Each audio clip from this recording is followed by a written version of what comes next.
भरपूर कडाके पडत होते, पाऊस पडला भरपूर आणि छान निसर्गाचा आस्वाद घेण्यासाठी आम्ही बाहेर पडलोय. तर रोडला ना खूप गारवा आहे आणि मी, माझी सुनबाई, माझा मुलगा, त्याचा छोटा मुलगा, माझा 2 नंबर मुलगा, माझा भाचा, सर्वांनी हाय करा बरं. गाईज, सर्व गाईज लोकांना बघा, सर्व आम्ही गाडीमध्ये आहोत आणि मी पण अनिता काकी आहे. तर सर्वांना आम्हाला छान छान निसर्गाची हवा आवडत होती म्हणून आम्ही बाहेर पडले. तर तुम्ही पण या इकडे फिरायला. माणगाव तालुका आहे हा. खूप छान ना. 2 दिवस खूप गरमी होत होती आणि हा ड्रायव्हिंग करतोय सुंदर असा माझा मुलगा, एकदम छान.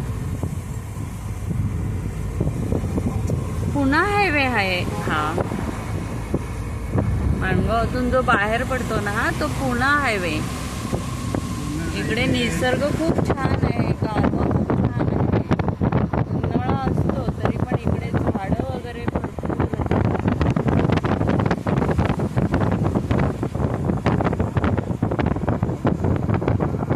सर्व गार वाटते आणि निसर्ग खूप सुंदर आहे.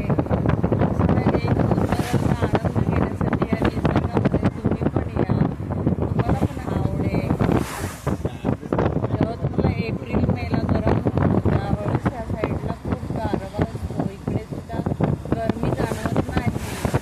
पुन्हा हायवे आहे परंतु माणगावमधून बाहेर पडलेला आहे आणि माणगावमधूनच हा हायवे जात आहे. आम्ही काही पुण्याला जात नाही, आम्ही इकडे माणगावमध्येच फिरतोय. खूप सुंदर आहे. या तुम्ही बरं एकदा व्हिजिट द्या बरं माणगावला. ही आमची नदी आहे माणगावची.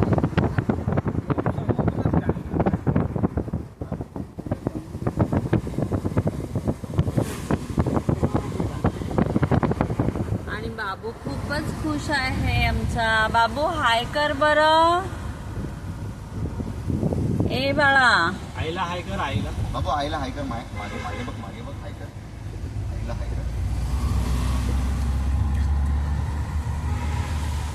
अद्वैत हाय कर, हाय कर, हाय कर. त्याला निसर्गाची हवा खायची आहे आणि तो त्याच्या निसर्गाच्या स्वतः झालं तो. खूप धुंदीमध्ये आहे बघण्यासाठी. गार वाटते, गार हवा येते. तो इकडे काही बघतच नाही मग पाठीमागे. मागे नाही टेकून बघ. बाबू, छातीवर. ए बाळा, डोळा माझ्या एन्जॉय करते श्रुती. तो नाटक करते रे मुद्दा. एन्जॉय करतो. डोक्याला तिकडे लागून हा.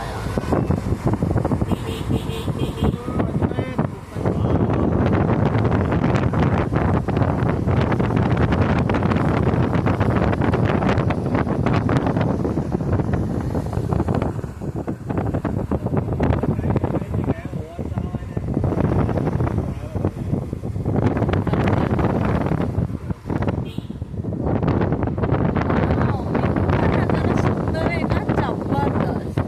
वाव, हे सर्व आंब्याची झाडं आहेत आणि एप्रिल मे मध्ये इकडे टोपल्या घेऊन सर्व आदिवासी लोक इकडे बसलेले असतात. बघा.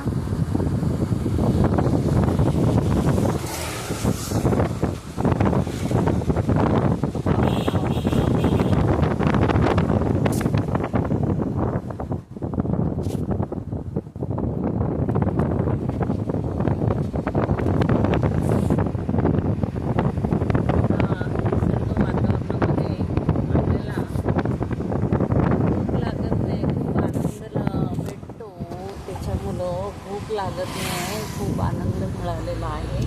चला पुढे